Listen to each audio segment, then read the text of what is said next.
And we are live. Hello and good evening to everyone present here. A hearty welcome to lecture series Techniche 2020. Much to everyone's dismay, the COVID-19 pandemic has morphed into a global economic crisis. All activity has grinded to a halt with unemployment on the rise. A big question mark that rises is, do we go back to our old ways or do we look into consciously redesigning the world as we help ourselves out of this global catastrophe? All crises are also opportunities for radical reform, for realigning priorities, and for tweaking policies in pursuit of the greater common good. The hope remains that the COVID-19 crisis brings about a global epiphany regarding the need for saner responses to the other formidable threats. As we move towards the rebuilding stage of COVID-19, it's time to break with the past and imagine our world anew, to make it inclusive, resilient, and sustainable. To enlighten us further on this topic, we have with us Professor Muhammed Yunus, a Nobel Peace Laureate, economist, and founder of the Grameen Bank, pioneering the concept and launch of several social businesses. He is fueled by the belief that credit in social business is a fundamental human right. We'll be running a Q&A session at the end of the webinar, so if you have any questions, you can ask them in the chat. All right, then, let's head right on to the event and welcome Professor Muhammed Yunus. Over to you, sir. Thank you. Thank you very much. Delighted to be here. I'm speaking from Dhaka. I'm your neighbor. So it's good to be talking to neighbors. So I'll be just sharing with you the kind of experiences that we have gone through in general, and particularly the experiences that we are going through right now through the pandemic. And the pandemic came so suddenly, we had no idea what this would be all about. We had the pandemic almost at the same time that India had. So we are all looking forward to see what the others are doing, like Indians are doing and other neighboring countries are doing. So we had a tough time doing that. Pandemic came so suddenly. It came in a lightning speed. Before you could even understand what this is all about, it's all over you. That's how it came all over the world. It is irrespective of whether you are a poor region, you are a very rich country, very rich people living in your country. Doesn't matter. It didn't distinguish in any economic level of development and so on and so forth. So whether you belong to the top class of the country or you're the bottom class of the family, to the nation, it's the same way it happened. So that's the kind of thing that we dealt with, and we saw how disorganized we were. That's the first frustration that we had.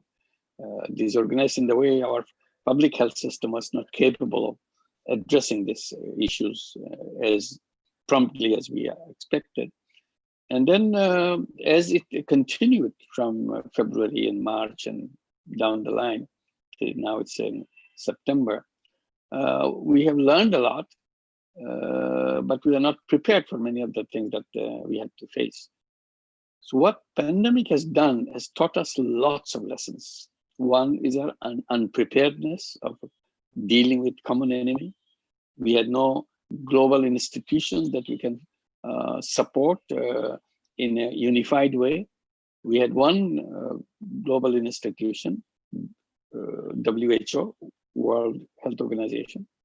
But during this pandemic, some countries started attacking it and withdrawing the funds from it and making it as a kind of enemy of their country by saying that they have not done the right thing, they are the responsible agency for making this happen and so on, and ordered investigation against it and so on. And then finally, the country, United States, withdrew from membership of that. So we are divided. Even fighting a common enemy globally, we can do it in that manner. We showed more of tribalism, more of nationalism, rather than a global unified front that we could put up in facing this global enemy that we had. then we see it another thing developing as we go along, and you must be noticing that. It's about the corona vaccine. So we are all waiting to see when the vaccine is coming, everybody counting days. Some are promising that it's coming by the end of the year. Some are promising it's already here. Russians are saying that they are ready to launch it. Chinese are coming with their version of the vaccines. So whatever vaccines we have, we see again revealing another kind of factionalism or tribalism in us. One country, the rich country, tries to monopolize all the vaccines. No matter which vaccine you are talking about, they want to have it, all of it yourself. United States buying up all the vaccines. Already, all the US companies have to sell all the vaccines they produce to the United States first. After they have satisfied the need for the United States, only then they can sell it to anybody else. And the United States is also buying up medicine, vaccine from outside, like Sanofi and others who are producing it. They already paid up money to buy up all the productions that they will be making in future. Until they exhaust their need, then they cannot sell it to anybody else. So you have United States, you have UK, you have Europe, all buying up everything coming on the market. So what happens to people who belong to poorer countries, not as well of country as those Europeans and the Americans and so on? So they are waiting, they will be waiting in line for a long, long time. So that's not a fair way of looking at it. It's a very selfish way of protecting yourself. So selfishness came out in a very strong way when we are looking at the corona vaccine. And I had to come up with an appeal to the world, co-signed by many important people in the world, many, like 26 Nobel laureates signed that with us. And then we have all the former presidents, former prime ministers around the world, they signed it. Many celebrities, many film stars, many singers, so they signed it. There are more than 150 such signatories on this appeal.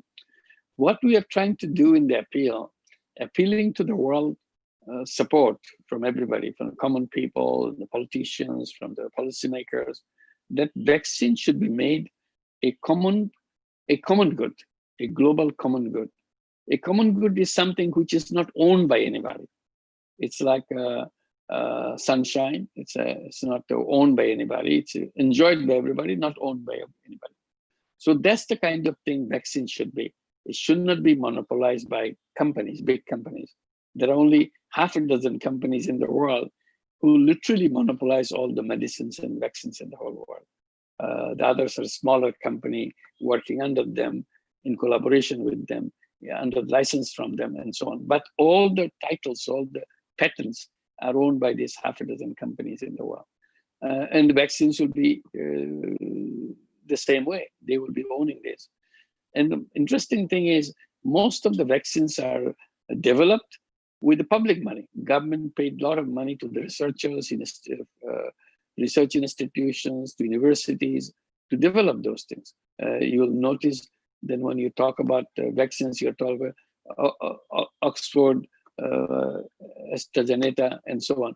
Or you talk about other vaccines. They're all developed in university laboratories and so on, with government money. But then somehow government takes over the ownership. It's not the government, it's companies take over the ownership of these vaccines, and then start charging prices for the government and other people who want to buy it as a commercial product. They want to make super profit. So again, it's a very unkind way that you want to make money when people are in fear of their life. And you take the fear, you take the urgency of getting protection from diseases, you make it a point to make a super profit out of that. So that's not what the vaccine should be. And to me, to all of us who sign, and I hope all of you who are listening, would be supporting the idea that the vaccine should not be owned by anybody. It should be a public good. It should be a common good. The advantage of being common good is then anybody can produce it. You don't need a permission. You don't need to pay them a lot of money because they hold a patent on it. It was developed by the university. Now patent is held by big companies. So we have to go and pay them big chunk of money if we want to produce it. So not many companies are interested to produce it because they cannot afford it. It's too expensive for them. So finally you have to buy it from them, at whatever price they charge. Just say they charge monopoly price for those kind of thing.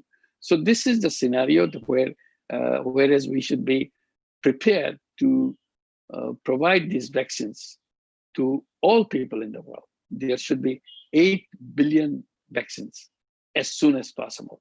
So it should not be delayed. The more delay you make, the longer you keep coronavirus continue their work in the planet without leaving them any trace, that any chance of disappearing from this planet.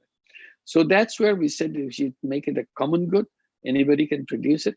So once it becomes a common good, there is no patent right, then countries after countries can produce it locally. You don't have to wait for vaccines to come from Europe, vaccines to come from the United States or some other places. You can produce it locally. So that's the advantage of having it a local vaccine, and make sure that everybody gets it. Those who cannot afford to pay, they can get it free. Those who can afford to pay, they can pay. So we can, in other words, everybody should be able to access vaccine. This is number one. Number two is it should be done simultaneously. That's very important point. You'll read a lot in the newspapers, and no, everybody will get it. But you ask the question of when. When they're all dead, they will get it. Because if you delay it 1 year, you delay it 2 years, you delay it 3 years, many people will die in the process. So we don't want to see it happen just because we could not bring it to them in right time, so that people can use the vaccines while they're still alive. They don't have to wait for years and years and years in the remote places, particularly in places like Guwahati and other places where not as common, easily accessible places like other places in the world. So those are the things that we were arguing for. Now, taking it from there, just because we made an appeal doesn't mean it'll become a public good. It doesn't make it a common good. So we are going to the United Nations. We are appealing to the United Nations. We are asking every country like India and all the SAARC countries, Nepal, Pakistan, Bangladesh, Sri Lanka, Maldives, and all that, Afghanistan. All of us should sign this and co-sponsor it, so that we are the one, our countries will be signing it and bring it to the General Assembly meeting this month in the United Nations in New York City. So that's, and not only the SAARC countries, also European Union countries, they will all sign up to do that. All the non-aligned movement countries, NAM countries, all the Arab League countries, all the ASEAN countries. So we are trying to promote that. We are going around asking the government, and we have already requested Indian government to support it. I hope you will support it. Your media will be supporting it, that we should declare it a common good. Then it becomes a common good, then other things will follow. At the same time, I keep saying, now that the companies come and take the ownership and want to make money and make it expensive, make it impossible for people to afford those kind of vaccines and medicine, why don't we create a social business pharmaceutical company? Social business means a business where you don't want to make money.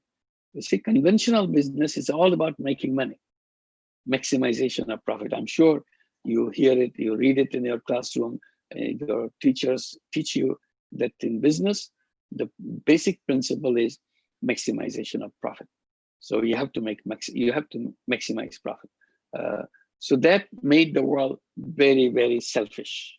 Everybody wants to make money. They don't care who's suffering from it, who's benefiting from it, and so on. So they couldn't care less what is happening to them. So as a result, we created lots of problems around the world, that because of the one single thing the economists have done, they told us that human beings are always driven by self-interest, meaning human beings are born as a selfish being. They couldn't care less about other people. All they want is to gain, financial gain as much as possible. If they're destroying the world, that's not their business, as long as they make money out of the work they do. As a result, we created many, many problems for the world. We have created the problems of poverty. We have created the problems of global warming. We have created the problem of lack of healthcare, housing, sanitation, everything, because nobody's interested in doing that. They say government should do that. We pay them taxes, let them use their tax money to fix that. We are busy making money. We are told we have to maximize profit, so that's what we are doing. So world has become totally drunk and addicted with the profit. So that addiction is destroying the whole world. So what we have done in the past, and we continue to do that, we create a different kind of business. Business to solve problem rather than make money. And we argued with the economists, we continue to argue, so the economic theory is wrong because it's based on a wrong principle, wrong assumption about human beings. I said human beings, that human beings are selfish is the wrong idea. Human being is not selfish. It is partly selfish, partly driven by common interest. It is one driven by self-interest, part of it, and another part is driven by common interest of health, common interest of health, global warming, common interest of forests, protecting the forest, common interest of healthcare. So these are our common interests. But we, as a human being, we are interested. We want to see good things happen. This is not a surprising thing. We see people give away money, donate money. You create foundations. You create a lot of charity organizations. NGOs do it all the time. So this is not, you'll not be shocked to say that people don't want to profit all the time. They also want to do other things, helping people. When the flood comes, flood is a very common thing in Bangladesh. That's what I'm giving an example of flood. Everybody tries to help people who are in flood so that they can be saved and so on. You don't say, okay, this is not my business. Government should come take you out of the flood. They don't say that. They always help. So this is a natural tendency of human being. You want to be helpful to others. But economists doesn't allow that to come into economics. I said there's a gross mistake in economic theory. So why don't we admit that human beings are driven by two interests? First, self-interest, and second is a collective interest. So when I say first, doesn't mean that this is a superior interest. No, self-interest and common interest, which one will be stronger depends on how we grew up as a child, how we grew up as a young person, what kind of orientation I have. Sometimes I see that I want to do good things for people. I don't care what I get, but I want to do good things. I want to see good things happening to people. So in majority of my interest is a common interest, and a small part may be self-interest. So this is a small, tiny part common interest, majority part is common interest. It may be the reverse. Tiny part is common interest, majority part is self-interest. But it's up to you to decide, not economists to decide. You are completely self-interest driven, or they are saying you are always a selfish person. I don't want to accept that. I'm not a selfish person. I have selfishness for my protection, but I want to share my talent, my creativity, my strength to solve the problem that I see for all of us. I'm not excluded. I'm part of that. I want to see everybody have an education. So I get my education. I have my children's education. So everybody else has an education. Everybody has to have healthcare. I'm not doing, okay, if I get sick, I go to another country. I go to Europe. I go to some other country to get my treatment. I can afford it. I'm a rich man. Who cares if other poor people are dying of diseases and so on? That's not how people behave. People want to share their fortune with other people also. So that part, if you admit that part, if you accept, if you think it's a legitimate thing to say people are driven by self-interest and also driven by common interest, then we need to have two kinds of businesses. One business which is driven by self-interest, meaning it's a profit-centric business. Maximization of profit is its mantra, that they want to make maximum profit. That's the business that we have taught. We have not learned about the other business. Then I said this, if you have the second part of it, the collective interest, we need to create a different kind of business. Business to solve problems without any intention of making money. See, it's a different. One is driven by making money, lots of money, maximization of profit. The other one that I'm suggesting, where your personal profit is zero. You don't want to make profit. It's not somebody's pushing you to do it, but it's your personal decision. I don't want to make money out of this particular business because I create this business to solve problems. That's the kind of business I keep calling it social business. So I'm done promoting this idea that we should be allowed, we should be taught in our classroom like you are in your classes. That is, your teacher will be teaching you, or your textbook will be teaching you. There are two kinds of business in the world. One is called profit maximization business, where you want to make maximum profit, maximum personal profit. And the second kind of business is a problem-solving business called social business. And it is zero personal profit. One is maximization of personal profit, and there is zero personal profit. It's just the reverse. So we do that. Then it's up to you to decide which one you want. You want to make all of your money put into maximization of profit, all your money in zero personal profit, or you mix. You part money goes into investment in social business, part money goes into profit maximization business. It's up to you. But that option, economics doesn't give it now. So we want to change those things. Corona pandemic has taught us many things. How weak the theory is, and how people live in a terrible situation. And all these weaknesses of economic theory came out very openly, because suddenly we start seeing things we never saw before. We suddenly see millions of people lost income completely. These are the people who wanted to survive the daily income. Their daily income disappeared. So you saw migrant workers, millions of them, walking on the highway, going home. And the home where? Is hundreds of miles away from where they were. Suddenly their income disappeared. They don't belong to anybody now. They cannot pay their rent. These little holes they have inside the city. They can't pay the rent anymore. They can't find money to feed themselves. So this is the only place I can survive now if I can go back home. Maybe that's where I can survive. Here I cannot survive. So they are going home. They know that it's impossible to walk those miles because there's no transportation. So you saw in televisions, all these people are going. Why? Because economists thought completely wrong way about them. They didn't admit they need any attention from the economists. They are called informal sector people. You may have heard this word, informal sector people, meaning that economics cannot deal with the informal sector. For economics to do anything, you have to part the formal sector, meaning you have to have jobs. Once you have the formal jobs, then you enter the formal sector, then you become the target of economic theory and their attention, their policies, and so on. Until then, until you go there, so you are left with yourself. So you are selling food on the street, you are working on a daily basis without any contract or anything. So this is called informal sector. I said very nomenclature of informal sector is a wrong nomenclature. That's insulting. You are dismissing. It's a very dismissive kind of title that you give to people. And that informal sector that you call, the economists call, is the majority people in that sector. 65% people of India is in informal sector. So they are the majority.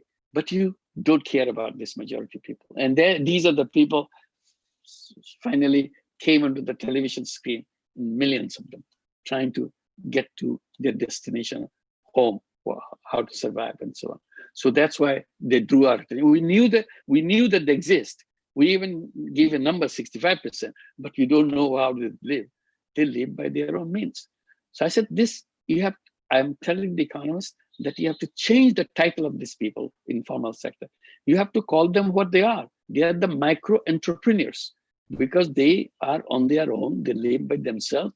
They create little tiny businesses, selling food, selling things, selling labor. This is their business. So this is their micro-entrepreneur sector. If you accept them as a micro-entrepreneur sector, then economists have to get active.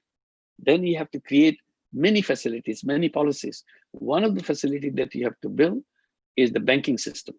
You have to create what I call social business micro-entrepreneur bank, social business micro-entrepreneur bank, so that they can go to this micro-entrepreneur bank and borrow the money and get the money, get the investment, so that they can expand their businesses. Today, they don't have the money. When they start their business into selling food stuff on the roadside, where do they get the money? They go to the loan shark. And loan shark give them the money, but they take away everything they got. So they have survived with a little income left for them after they paid the loan sharks. So they're always victimized by the loan sharks. We know that all these 65% of the population are victims of loan sharks, but we do not create any bank for them. That's why we created Grameen Bank without collateral, focusing on the poorest people, and it became known globally, but it remains a very small thing. I said, that's because economists don't pay any attention to it. They don't want to see that, oh, this is crazy. Why should we give them the money? They should be waiting for jobs. An economy grows, will create lots of jobs.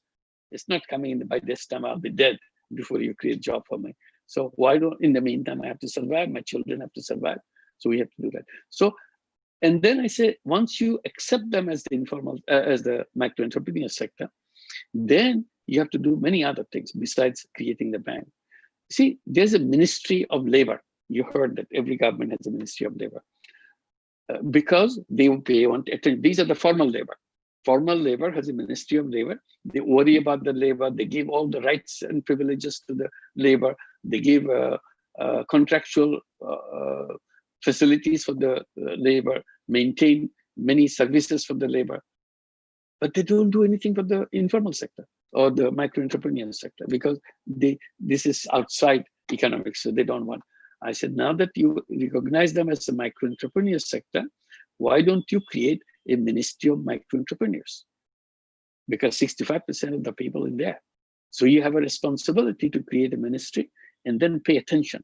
Pay attention to create institutions like the banks, social business micro-entrepreneur banks.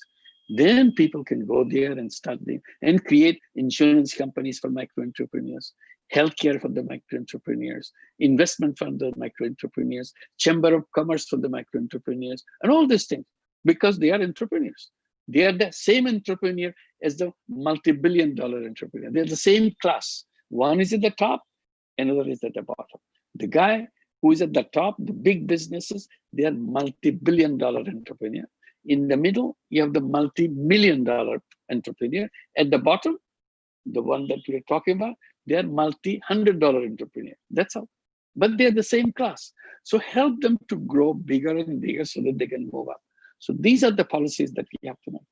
And then I bring up another subject very strongly, and we are in a rush to see that the pandemic disappear, and we go back to where we are coming from, and the old world that we were stopped by the corona virus. I said, why do you want to go? Why are we in a rush to go back? Because I don't see any reason to rush back. I don't even see any reason to go back. That world was a terrible world. And we should be grateful to coronavirus that they stopped this world. They stopped the train which is taking us to that world. In that old world, we can imagine that we are inside a train which is rushing in a fast speed to go to a death, is a disaster. We don't see any future in that world. The world that we are coming from had no future but disaster and death. You remember that world 6 months back or 7 months back that we are in? That world was a world of global warming. And the global warming was going to destroy this world, make it unlivable for human beings in a few years' time. And that's why the young people were marching on the street saying that you old people, you have destroyed our future. They call them Fridays for Future, meaning that you stole our future. You are so irresponsible. So the young people are accusing us, their parents, their grandparents, for being responsible to them because we stole their future. And you want to push them back again into that world? Why don't you be grateful to Corona that train has been stopped? Now that the train has stopped, why don't we get out of this train and build another train to take us someplace else? Create a new world. So, and first decision should be no going back. We don't want to go back. We are not going back to that world. That's a firm decision. All the young people should resolve it. All the businesses should resolve it. All the governments should resolve it. That first of all, we are not going to go back, because going back will be suicidal. We are killing ourselves. This is a death. Why should we go for death?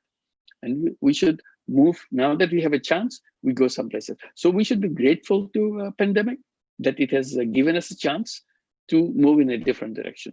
And what is the direction? How do we go there? What kind of ultimate destination that we have in that world? Ultimate destination is very simple. We want to create a world where there is no global warming, because we don't want to go back where the global warming and it's increasing every day. Not only global warming, is getting worse and worse and worse every day. So we want to create a world where there is no global warming at all. Zero net carbon emission. So it should be a world of zero net carbon emission. So I talk about 3 zeros for that world: zero net carbon emission, zero wealth concentration. You know, all the wealth of the world is concentrated in few hands. Only 50 people in the whole world, just 50 people, own more wealth than half the population of the entire world. If you put all the income, all the wealth of the half the population of the world, whatever amount it gets, is owned by 50 people, 50 individuals. What a shame. 99% of the wealth is owned by 1% of the population, meaning that 99% of the population has to live with 1% of the wealth. That's a very ugly information. There's a very ugly situation. We don't want to go back to that world. We want to create a world where wealth is not concentrated. Wealth is shared by everybody, every single individual. It can be done. This is not a utopian idea. It's a very concrete idea. So why don't we do that? We have a chance. We have to redesign the world. And then we are coming from the world which is fast moving into a direction where every human being will be out of job. Here we are talking about job creation, create a job and you go to the formal sector. But the system that we build is creating a situation where nobody will be in the job. Every single person will be out of job. If you are working today, if you have been serving in a company or a factory or an office for the last 30 years, suddenly you find yourself, you're no longer needed. Nobody will be needed. Why? Because of artificial intelligence. Artificial intelligence will push everybody out. In very near future, it's not about long 100 years. It may be 15 years, in 20 years, nobody will be in the job. And this is the time coming. It's absolutely coming very fast. So I said, I don't want to go back to that world where human being cannot work, cannot see his own worth. Work is the worth. I want to find out who I am. I want to discover myself. I want to explore myself. And that opportunity will not be given because artificial intelligence will take it over. So that's not the kind of world we want. We want a world where nobody will be unemployed. Everybody will be happy doing things as an entrepreneur, mostly. But sometimes you have, if you want, you can choose to work. And that's another point we raise. Human beings are born as entrepreneur, not as a job seeker. Job is a wrong kind of thing economics have described for people. Job takes away all the dignity in the person. I keep reminding, human beings are born as entrepreneur, and human being born with unlimited creative capacity. And that lifetime is to explore the capacity of the individual, how much creative that person is. If you take a job is the end of your creativity, because job doesn't allow you to use your creativity. Job is run by instructions, by dictates. You do this, you do this, you do this. If you try to do something else, you are fired because you don't take instructions. What kind of life is that? So I said, that's not the kind of life any human being will like. But economists pushed you to have a job. They didn't even talk to you that you can be an entrepreneur. But today we can say that, yes, I can be an entrepreneur. And that's what we have did. When you hear about microcredit, millions and millions of women all around the world got microcredit. Did they go for jobs? That's not that deal. They created their own business. They became entrepreneurs. All these millions of microcredit borrowers are entrepreneurs. You know, these are illiterate women from the villages, from the rural areas, never went to school. But given the money, suddenly they became entrepreneurs. If illiterate women can become entrepreneur, what's wrong with young people having degrees and all kinds of education, high-class education, and then at the end, write an application for a job? Surrender myself, surrender at your foot so that you can give me a job and give me to survive, and I serve you. That's not the destiny of human being. So we have to rediscover ourselves. What is our destiny? What do we have to do? So that's the ideas towards. So no going back. We create a new world, and that new world can be created by you and me and everybody else. You're not waiting for the government to do that. Governments are waiting with billions and trillions of dollars as bailout packages. You'll hear a lot in the newspaper about the bailout packages. They are waiting to pour in money so that the economy starts roaring again, go to the same old stuff. I said, don't waste your money. Don't kill us. Now that you have allocated those billions of dollars and trillions of dollars, use it for social business so that we can take ourselves into a new path. Don't start the fossil fuel industry. Don't start the plastic industry. Don't start with all the industries which kills us. All kinds of bad things that we have done with the global warming. Don't do the institutions which created the wealth concentration. Stop them. Don't support any. Don't pay a penny to them. So you have the money already allocated. Simply now use it for a different purpose. That's the point that I've been making during this pandemic. I hope it makes sense to you. I'll be very happy to share what this information with you and what the social business is now that you will be running a Yunus Social Business Center. So you'll be discussing these things a lot. And we have a lecture series going on, like you have your lecture series. We have a Yunus Center Social Business lecture series. Second lecture will be coming up on day after tomorrow, September 7th. This will be on digital healthcare as a social business. How to bring healthcare as a social business. Because you know healthcare to make money, commercial healthcare. So we are creating social business healthcare, like we talk about the social business pharmaceutical company. Now we are talking about social business healthcare. So we'll be listening to that, and discussions will be very good discussion, I hope, and you enjoy it. Every month we'll have 2 of those lectures. They're on different subjects related to social business. So I hope you'll attend those lectures and see what this is going on. So I'll stop here and thank you for paying attention to what I have to say. I'm just sharing my own ideas, on questions that arises in my mind, and the kind of conclusions that I go to. See if that makes sense to you. Thank you. I'll be happy to take questions.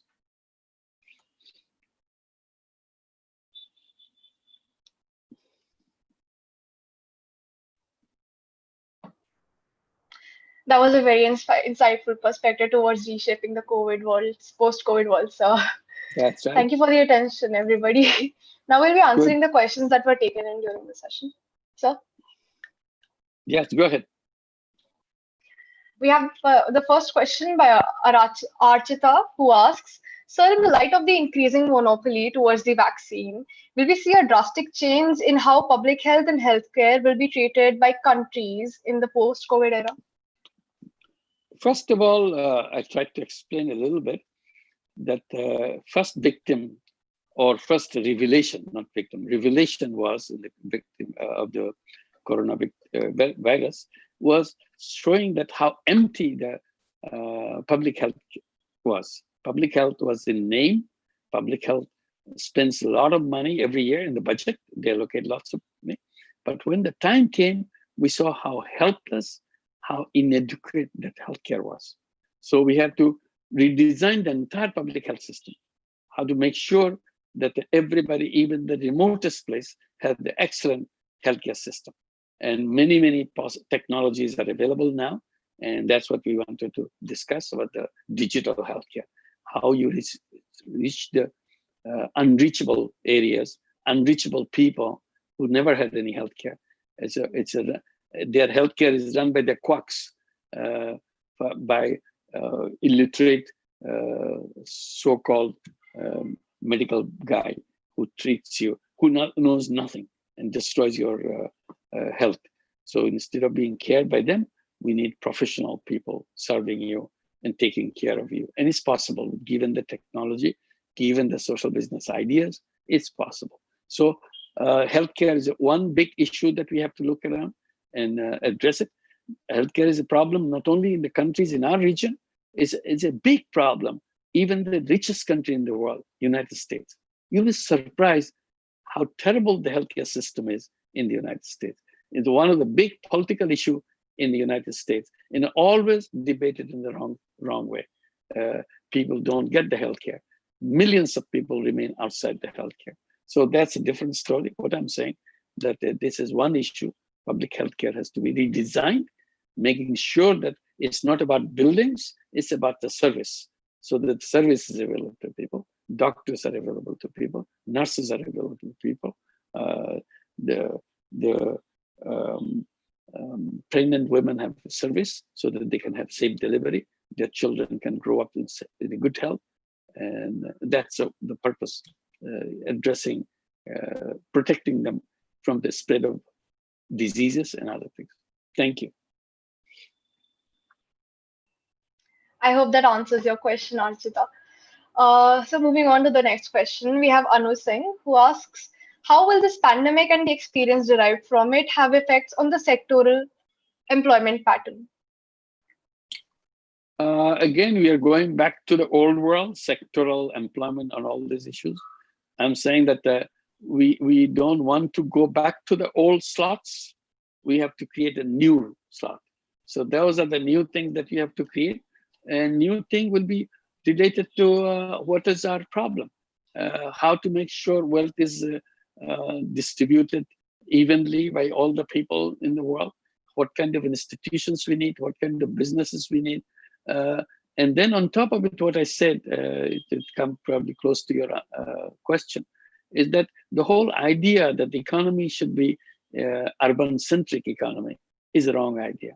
So ignore everything but the urban center. So all businesses have to be urban-centric. So you have tall buildings and buildings and buildings of offices and spaces and for to accommodate all the businesses in the urban city. So urban center becoming more and more clogged, and air quality going down. Living there is a risk for your life, and then extremely concentrated, extremely dense population. See, this is the wrong idea, because somehow you assume that businesses cannot be run from villages. I don't see why it should be so. Not in these days and time where all the technologies are available, all the facilities are available to villages. Maybe it was one time when the telecommunication was not available in the villages, only the cities have their telecommunication. These cities had a postal system, villages didn't have a postal system. The village had no transportation system. Urban city had the transportation system. Banks were not available to the villages, so they had the urban cities to do that. So urban city had the infrastructure. That's why you concentrated that. Those are the old days. Today is impossible. This is everywhere. You have the telecommunication, you have transportations, you have the highways and everything. So why go there? So what in the old idea of economy is to produce things, agriculture produce, and take it to the city so that that can be processed in the city, because you have no facility to do that in the rural area. Then you send all your young people to find jobs in the city, because rural areas don't have the job. So you send everybody, or young people come to the city and live in a terrible situation to find a job. And sometimes you remain unemployed for months and years and suffer through humiliation of living in the cities and slums and so on. So I said, isn't it very funny that you have your resources, all the agricultural produce, you send it to the city. And then you send your young people to the city so that they can work on this agricultural produce, transform into consumer goods, and send it back to you with a higher price to sell it to you. I said, why did you send it in the first place? Why didn't you have your own raw materials? You have your own people. Why didn't you do it and send it to the urban areas to sell? Why take the trouble of shipping them both the human being and also the inputs into the city with that? So that's the wrong idea. I said rural economy should be considered as an independent economy. It's not an appendix to the urban area. So that we can create economy wherever we are born, wherever we live. We don't have to leave our village. We don't have to leave our home to find survival livelihood. So today, exactly that's what we do. We go to the urban areas to find a survival livelihood, and we don't go beyond the survival livelihood. And then something happens like a corona pandemic, then we have no place to go. We have to come back where we were born. So idea would be to create a different kind of economy, a parallel economy, where urban and the rural economy will be competing with each other, with their resources. And many people will prefer the rural areas because the air is clean and it's much cheaper land and all the resources are there, human resources there. So why do we have to have the call centers? You remember all the call centers, hundreds and thousands of young people answering calls coming from Europe or particularly in the USA. You're answering their phone calls, and their call centers located in a tall building in the city. I said, why do you have to have a tall building in the city? Why don't you do it in the village? If you can answer question from your city, you can answer question from your home too. So why didn't you have it right next to your home so that you can answer those questions? The facilities are all here. So you have your company, you can have your calls, you make your answer, you stay home. You don't have to live someplace else to do that. So there are many such businesses. You can easily do it, and with the fund, you can do that. So these are the kind of reshaping. You said the sectoral is not, before the sectoral is more of a concept of where the production facilities should be available. Is it the city or is it where we live, where we are born? That's the most important thing to decide. Thank you. Thank you for asking that question, Anu. I think Sir's answer would cover what everyone has been reading over the post-COVID world. Moving on to the next question, we have Anshada who asks, so vaccine companies have invested a lot in R&D during vaccine development. If we make the vaccine a common good, how will we make sure these companies get their investment back? The firms will have no incentive to develop new vaccines that way. How do we overcome this economic problem? One thing I tried to explain that in the development phase, most of the money came from the government. It's a public money. It's a taxpayers' money. So why should you should be asking the question, why should the companies benefit from the public money and then companies make profit out of it? That question is not asked, as if it's their birthright to have all the vaccines produced by universities, research institutions, funded by government, and they have a legitimate right to make it as their own property. So that's the issue. If any company has invested anything in development, and now he has to give out the patent right out of it, we compensate him. That's not a problem. Anybody who wants it, okay, there's a legitimate price that you can charge for that. Whatever money you have spent, on top of it, you get a reasonable return, and we pay for it. And then you forget about your ownership. We are fighting about the ownership. You do not own. We are not saying that we'll be cheating you out of your profit. We're not. We will be compensating you. This is very clear terms. How much money you spend, tell us. And on top of it, how much return you want, which is the legitimate return that you can get. Here is the money, and forget about your thing. And if you want to use it, now you have to use it as a common good. You can do it, produce it, and sell it, because you cannot say that, oh, we developed it, it's so expensive, etc., etc. So we are not saying that they will be refused to be paid. We are saying, legitimate money will be paid to them. That's very clear.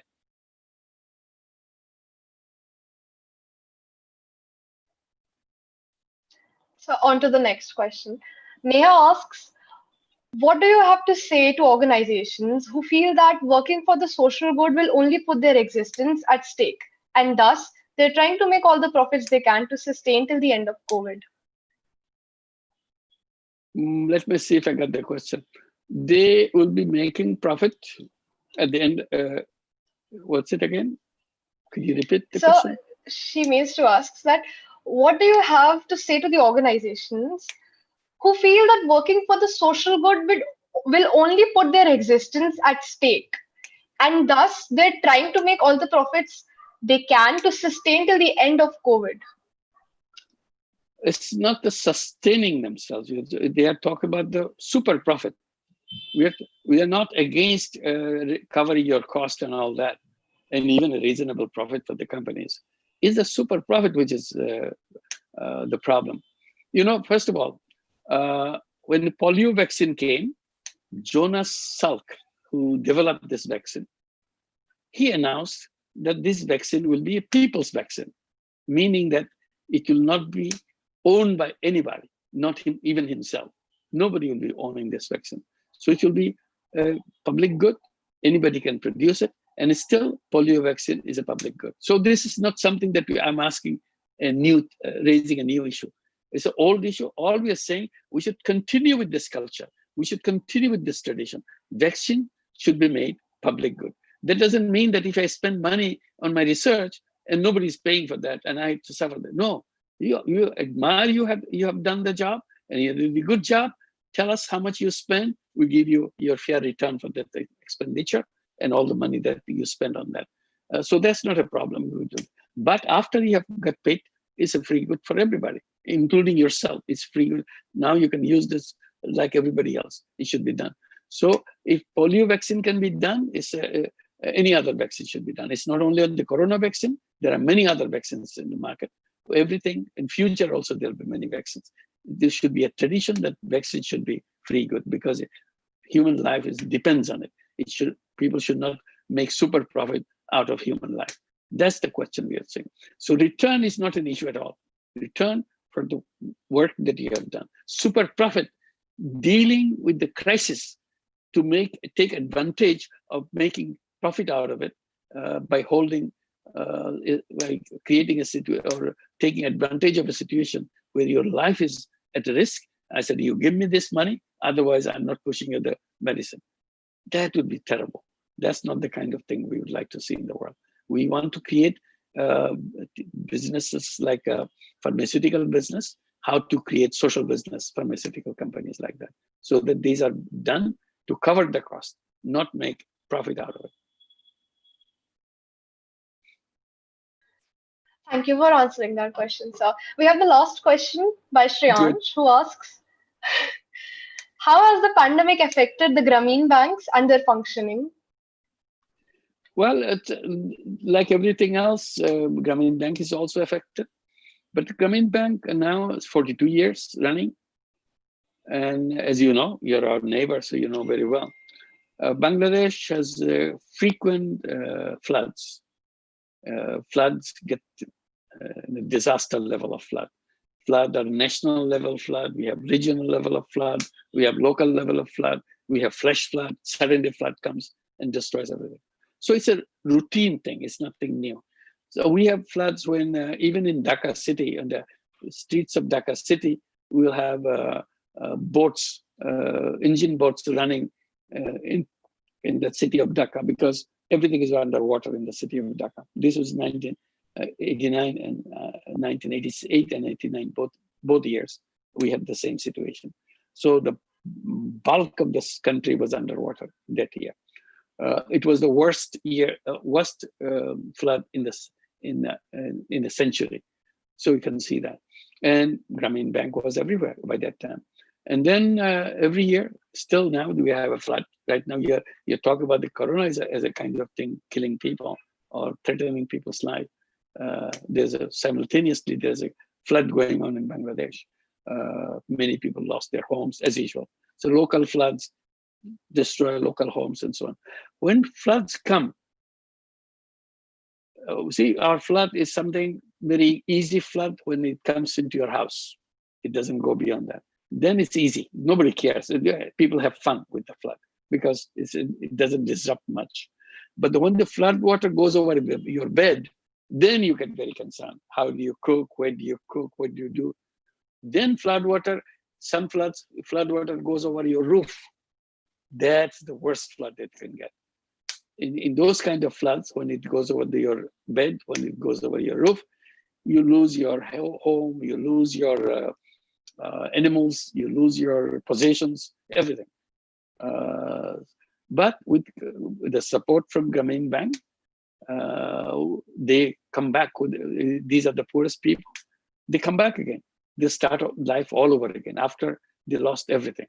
They're barely physically surviving it. So we have lots of this experience how to do that. And Grameen Bank has been built in that fashion so that you work for people to get back on their feet and start all over again. And we tell, it became a common thing that, okay, this flood is over, we are back again. Let's get ready for the next flood, because next flood is not too far away. On top of flood, we also have cyclones. You read in the newspapers, Bangladesh constantly get hit by cyclones. With cyclones come the tidal wave. When the tidal wave comes, again, everything is flushed away. So you have to start life all over again from zero. So Bangladesh is used to dealing with disaster. This is nothing new. If you look at the corona pandemic, this is directly related to life. Corona pandemic has not taken away your house. It has not taken away your animals. It has not taken away your land. It has not taken away other things. So you still have everything. Only thing, you're under threat of a death, that's all. But if you survive, you get everything, you move on. So this is a very short period and a short difficulty, but you are still, you can do it because the bank is behind you, Grameen Bank is behind you. It will help you to regain your business and start all over again, etc., etc. So what I'm saying, if you have a financial institutions which is behind you, it's much easier to address the problem that you have. You get into problem, you cannot run your businesses, so you cannot pay the bank.